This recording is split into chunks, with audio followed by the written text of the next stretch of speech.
So hello guys, तो first of all guys आप लोगों को थैंक्स यार, इतने सारे लोगों के कमेंट आए कि भाई आप ये बताओ एक टैक्सी ड्राइवर को लंदन में कितनी सैलरी मिलती है, अगर वो काम करना चाहता है तो उसको क्या क्या डॉक्यूमेंट लेंगे ड्राइविंग के लिए और वीजा के लिए क्या क्या डॉक्यूमेंट लेंगे। ठीक है, तो मैं आपको बताऊँ, आप अगर एक टैक्सी ड्राइवर हो तो आप लंदन में बहुत अच्छे पैसे कमा सकते हो, बट उसके लिए आपको अच्छी इंग्लिश आनी चाहिए। ठीक है, मैं ऐसा कोई झूठ नहीं बोलूंगा। और आपको वीजा के लिए कुछ जरूरी डॉक्यूमेंट्स है वो भी आपको जरूरत पड़ेंगे, और जो मैं ड्राइविंग की चीजें बता रहा हूँ वो भी आपको जरूरत पड़ेंगे। वो सारे स्किल्स आपके में होने ही चाहिए। ठीक है, तो पहले आपको मैं बता देता हूँ कि आपको एज अ टैक्सी ड्राइवर पे सैलरी कितनी मिलती है।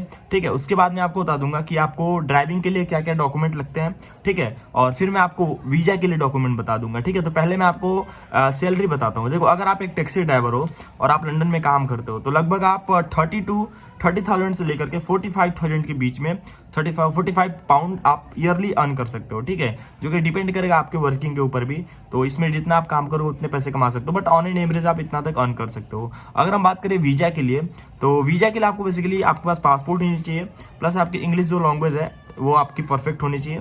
ठीक है, थर्ड बेसिकली आपका मेडिकल चेकअप होता है वो भी आपका होना चाहिए। एक क्लीन ड्राइविंग रिकॉर्ड आपके पास होनी चाहिए। ठीक है, और आपका बेसिकली सर्टिफिकेट ऑफ स्पॉन्सरशिप जिसको COS कहते हैं वो भी आपके पास होनी चाहिए। ठीक है, फाइनेंशियल रिक्वायरमेंट भी होता है, इसमें प्रूफ ऑफ फंड इंक्लूड होता है। तो मतलब आपके पास जितने दिनों के लिए आप स्टे करोगे उतने दिनों के लिए आपके अकाउंट में पैसे हैं या नहीं है, इसका भी आपको एक अकाउंट डिटेल देना होता है। ठीक है, तो एक लिमिट होता है पैसे का कि आपका जितना पैसा होना ही चाहिए, वो भी आपको एक प्रूफ ऑफ फंड के तौर पे देना पड़ता है। ठीक है, तो अगर हम ये सारी चीजें बता दी। ड्राइविंग के लिए आपका क्लीन ड्राइविंग रिकॉर्ड हो, जो भी ट्रैफिक रूल्स हैं लंदन के वो सारे आपको पते होने चाहिए, वो आपको ड्राइविंग स्कूल में बता दिया जाएगा। ठीक है, आपके ड्राइविंग टेस्ट क्लियर करने के बाद ही एज ए टैक्सी ड्राइवर आप काम कर सकते हो लंदन में। ठीक है, तो ये सारी चीजें हो गई और सैलरी मैंने बता दिया है, तो आप इतना तक कमा सकते हो। तो बस यदि छोटी सी वीडियो, कोई भी डाउट हो आप कमेंट करो। Bye bye, best of luck, have a nice day.